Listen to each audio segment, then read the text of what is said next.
How are you entrepreneurs? Today we have Breanne Mode. She is the owner of Balanced Business LLC. It is an accounting firm. She has a really unique story. She lived in southern Spain for about a year with a single mother that was fighting to go through college, then moved back to Southern California, went into the international business field, but with the whole Enron thing, switched over to the accounting firm. She really wanted to give back to small business owners. You're going to want to listen if you're a small business owner, if you're looking to get into an accounting firm, or if you're just looking to hear a good story. Please tell your friends, subscribe, and hopefully you like it. Welcome to the road to growth, success of an entrepreneur. We've raised the bar. Learn firsthand from successful business owners and create your own path to success. I'm going to show you how great I am. It's time to hit the road to growth with real estate agent Vinny SD. All right, so we are here with Breanne Mode. How you doing? I'm good, Vanita. How are you? I'm good. So you are the owner of Balanced Business? I am. An accounting firm, correct? Yes. Okay. So tell us a little about what you do. So what we do is actually outsourced accounting services. So mostly small businesses, medium-sized businesses, they either outsource their accounting function to us in full, or we work with them and whatever team they have in place already, and maybe we do a part of their accounting function. Maybe we do sort of an advisory role and serve as a controller or CFO role and oversee their staff that are in place for them. We're really actually willing to work with our clients since they are small businesses. You know, they kind of have an idea of what they want, and so we're really focused on just making sure they've got the best, I guess, package that works for them and what they're most comfortable with. So what got you into the accounting business? When I think of accounting, I think of numbers, say like computer. Doesn't seem as exciting as maybe nerds, a lumberjack or something like that. Yeah. But it's what got you into that field? What got you excited about that? Actually, Enron.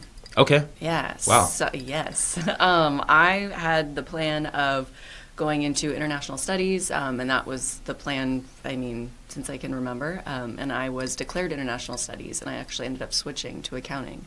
I knew people in college whose families had actually suffered from that.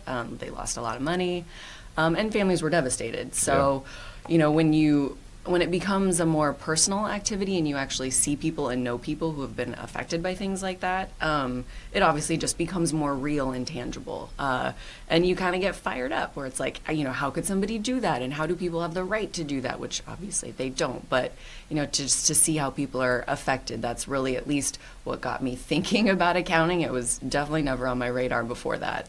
So how far were you in the international business program? I think I switched maybe sophomore year, so I wasn't that far in. So you got your generals that way. Yeah, mm-hmm.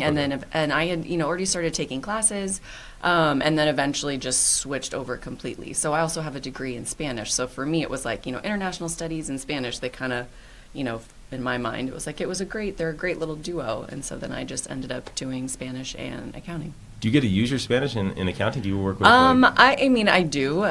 It's mostly just something I always knew I was going to do. We lived in Spain when we were younger. Oh, nice. And so it's just always kind of been a part of our life. And so I studied abroad as well. And so whether or not I get to use it all the time, I actually get asked that a lot. Everyone's like, accounting and Spanish, it's a weird combo. How old were you when you moved from Spain back to the United States? So it was for a year. I was 8 years old. My mom found a study abroad program. She was in college, and they let her take her kids with her. Oh, wow. So yeah. She was in college and with the 8-year-olds. Mm-hmm. My brother was 10, I was 8. Yeah. Wow, that's powerful. Yeah. What and I don't even know if you know, what pushed her to go to college with 2 young kids? Really just to get a degree, single mom, and so she knew she wanted to, finish school and go back to school and make sure that she had a way to support her family. Yeah. And actually, my uncle is German, and finding this out years later, it was him that really, gave her the support and told her, like, Ellen, you want to go, to Spain with the kids, you'll make it happen, you do it, because of course people are like, why would you go to Spain with 2 young children? That just seems crazy. Yeah. And so when you hear a lot of naysayers, and that goes across the board, even in business, you start to hear them a lot. And so thankfully, I'm very thankful to him that he pushed her, because it's an experience that I loved and still remember. Do you get to use? So you talk to a lot of people, a lot of business owners, right? And the way the Europeans look at business, it's like you work to live, and then Yes. in the United States, we live to work, right? Yes. Mm-hmm. So do you get to see that, how basically that time in Europe affected you at your day-to-day now, or? Oh, for sure. Me personally, absolutely. And I have more control over that now that I'm the business owner, and actually it's my own business. Yeah. When you work for somebody else, it was a lot harder to implement that. But for sure that has impacted me in my outlook and how I want to run my business and have my staff do their work at Balance Business, and how I just want to run my personal life. There are days where, of course, it's a lot of work to run a business, and even accounting is just a very time-intensive field occasionally at certain points throughout the year. And so we have busy time, long days, but I am a huge believer that, you still have to enjoy life. Days fly by, months fly by, years fly by, and if you don't stop and actually do the things that bring joy to you, what's it worth? What's it all for? Is there things that you do with your team that highlights those positive moments then? From maybe team building, yes, but also we have a remote policy for sure. I'm a big believer in that. They have an office space here in our office, but yet if they don't need to come in, they don't need to come in. All of my staff, they know what their responsibilities are, and I think giving people that leeway and just that they know that there's belief in them, that they know what they need to do and they're going to get it done, whether or not they do it here or at home, truly makes no difference. And I think even just that small mindset, knowing that they have some control over their day-to-day life at work, it just shifts, their attitude when they come into work. Yeah. Well, let's jump back. So you got into the accounting, you joined the corporate world, right? Yes, I was an auditor. I worked at BDO for about 5 years. Okay. So I was an auditor, did the whole CPA thing, that's very easy to get burned out there, which is pretty much what happened. It's just a lot of long hours, but you learn a lot. It's very interesting field. I loved being an auditor. It's a lot of work, and so. So what pushed you? What drove you to say, okay, I don't want to work in that environment anymore. I want to start my own thing?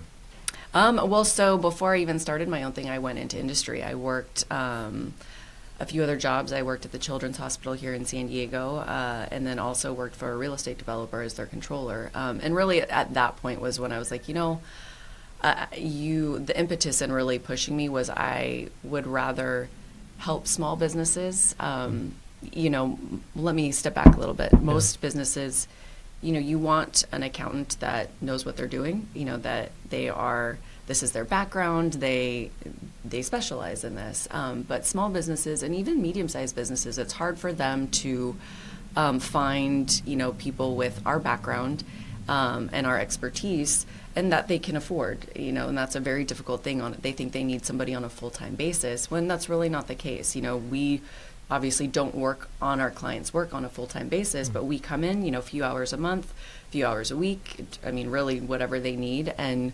get it done for them. And so knowing that there was this way to help this group of people that needed essentially my services, but maybe didn't know how to go about getting them or didn't even know that they could have them. Really that's what drove it. How do you relay the information that these people can't actually use you or afford you or need your, like how do you go about actually letting them know it's possible? Exactly. Yeah, exactly.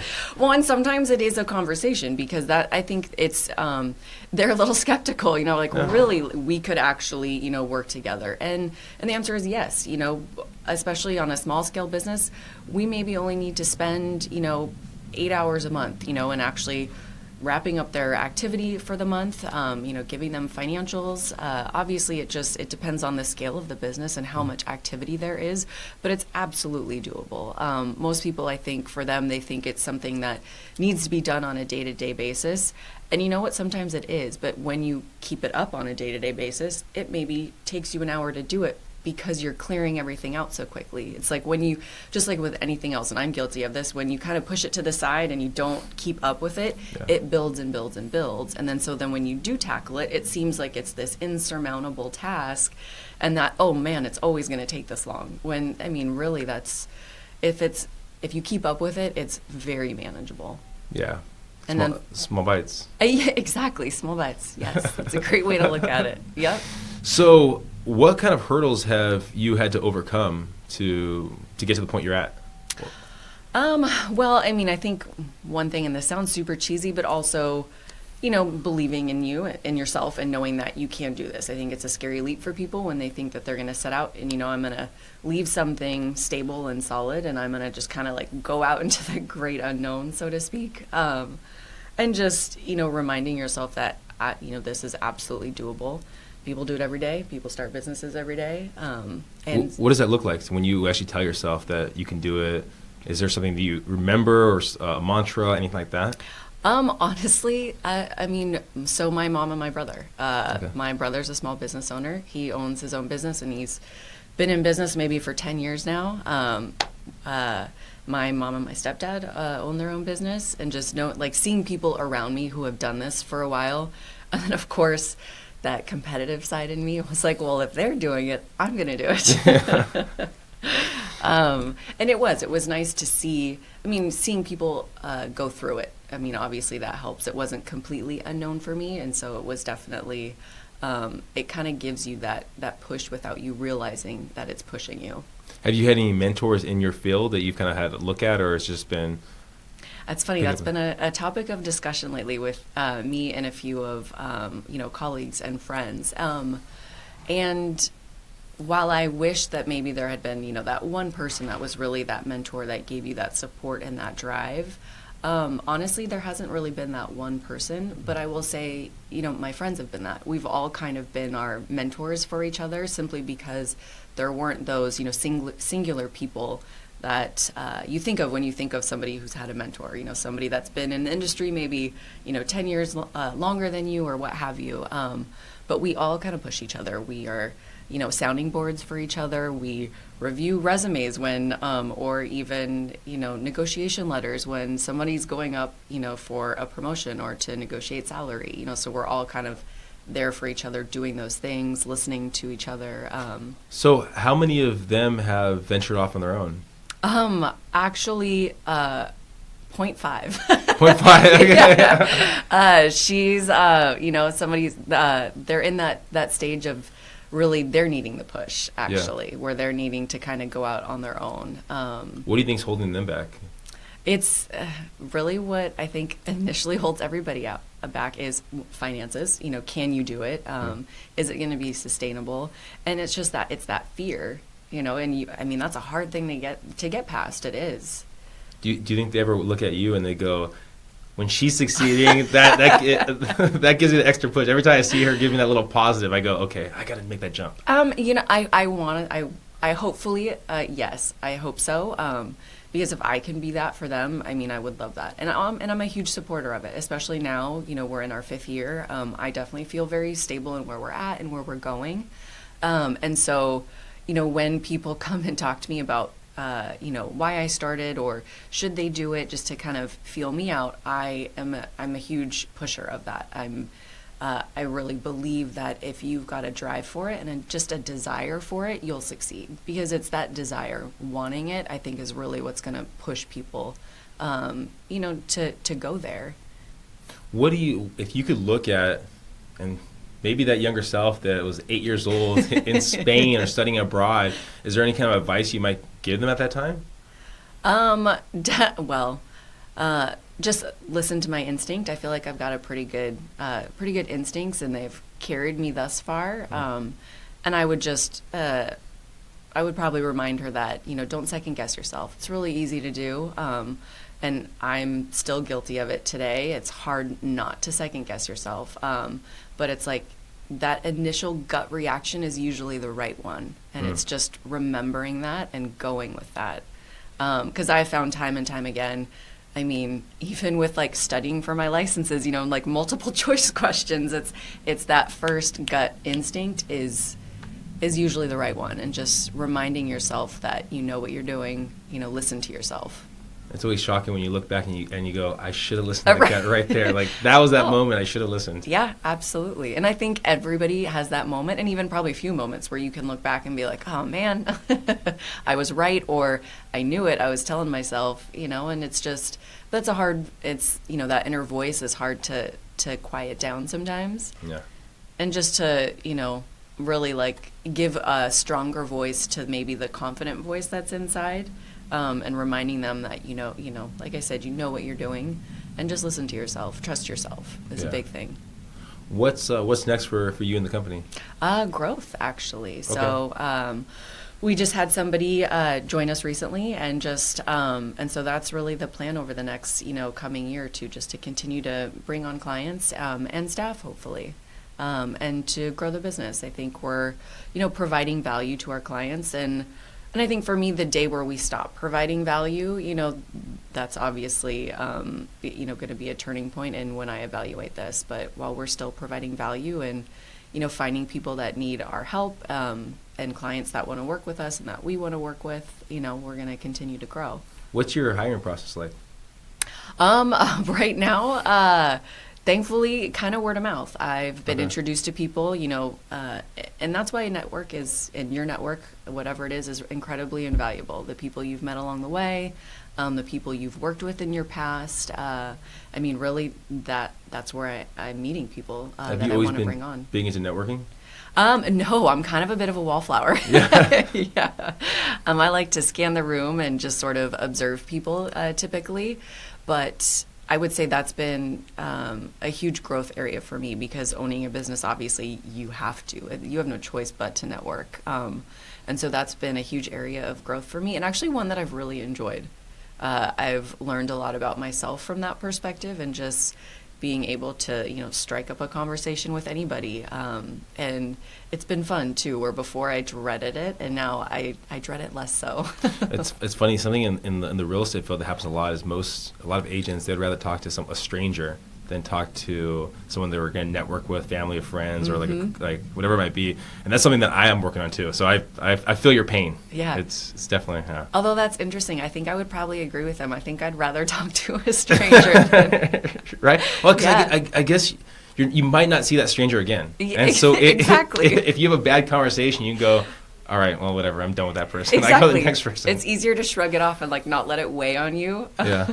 What's from doing the networking thing, what are some tidbits you can give someone that's maybe you 2 years ago or 3 years ago when they weren't networking? What's some kind of tidbits, how to find good networking events, anything like that? Well, one thing I've learned, so there's, I think Meetup's a great place, meetup.com. They've got a lot of entrepreneur groups. It's a good place, I think, maybe to kind of dip your toe in and just sort of see how you like it, see how confident you are, and also even just to build your confidence. I think going to groups and events, even where, you're going to be most comfortable, obviously. You want to be able to speak to people, and if you go to an event where you're not going to be comfortable speaking to the people around you, then it kind of defeats the point, and is just going to sort of reinforce your already potentially negative opinion of networking events. Yeah. So I would say, grab a friend, go to a meetup group for entrepreneurs, or even, subject matter that you find interesting, just to meet new people. Go out there, just start talking to people, and that's really where it begins, is for you to get build up your comfort level of just talking to people. Yeah. Because it then also builds confidence about you speaking about what you do and where your passions are, and it kind of just flows from there. So let's say you're at a networking event, you talk to a small business owner. Mm-hmm. What's one of the tidbits you might provide to them to say about the accounting? Something that's maybe a misconception about accounting, a misconception about knowing their books, that might give you a segue for them to actually use your services. Is there anything like that, like a tidbit you ever give? That's a really good question. And now I don't know that there's a single tidbit, and now I'm probably going to come up with one. See, always invaluable information. But it's funny because whenever people are like, oh, you do accounting, and somehow that always, people seem very fascinated by that. I've always wondered why. I'm like, yes, we do accounting. And it usually grows to be like, well, we probably couldn't use you. It'd be great. And then it kind of segues into that conversation of like, well, you'd actually be surprised. We have a lot of small business clients where, we only spend a few hours a month on their books, and that's really where like the eye opener is for them, because typically they're doing it themselves. Yeah. And when you're doing it yourself and it's not your area of expertise, it just by default is going to take you longer. And even for me, when I'm with my lawyer friends and they're talking about discussing certain topics with me, my uptake on the subject matter is obviously slower than theirs because it's not my area. And so that just, honestly, that's, I would probably say sort of the in is just that initial like surprise of like, oh, like we wouldn't need you, 10, 20 hours a week, we could only use you for just the few hours a month. And it's like, actually, yeah, we don't necessarily need to spend a tremendous amount of time. And we're also here to then just help and advise. And maybe you only want us here as sort of a support system for you. And I think that has been a huge eye-opener for people who, especially small businesses, they're a little hesitant to sort of pass it off in the beginning, whether it's the financial reason or just they want to know where everything is. And that's understandable, and that's sort of our responsibilities to sort of coach them there and show them that, bringing us on is really a benefit to them and is to help them. But once they see that, or think that that's even a possibility, that's kind of, where the conversation goes from there. So if someone's listening right now and they're curious to see if there's a possibility of bringing you on, what's the best way of them getting in contact with you? Probably our website. So balancebusinessllc.com, there is a contact us form on them, and they can reach out. And even for your small business listeners, a great resource for them, whether they want to talk to us or even anybody else wherever they are at in their city. So QuickBooks has an invaluable resource for small business owners, and we've actually communicated with a lot of small businesses through this. It's the QuickBooks Pro Advisors search feature, essentially. So any small business can go out there and search for QuickBooks Pro Advisors in their area. And so what Pro Advisors are, we're certified on the QuickBooks platforms, essentially. And so you can go out there and find, essentially maybe just somebody who does just general contracting on their own, they're a sole proprietor, or small businesses like ourselves who have accountants in-house who are QuickBooks Pro Advisors. And so then you can find us on that platform. And, there it shows you what we do, what services we provide, which QuickBooks products we are certified in, and also clients leave reviews on there. So if you want to see other people who have worked with that accountant, but it's a great resource for people to find accountants in their area.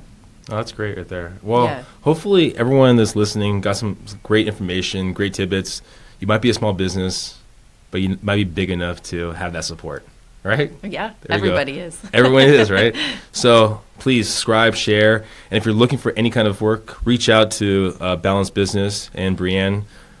She'll take a couple minutes to walk you through it and see if it's a good fit. Sounds great. She doesn't seem like she's going to do a hard sell either, so don't worry. You'll be good. All right, thanks again, guys. Please subscribe, please share, and tell your friends. Thank you for listening to The Road to Growth, Success of an Entrepreneur. Please like, subscribe, and stay connected. Visit www.vinnySD.com. Yeah, I created a website. Hope to see you again next week. Team Vinny SD, signing off.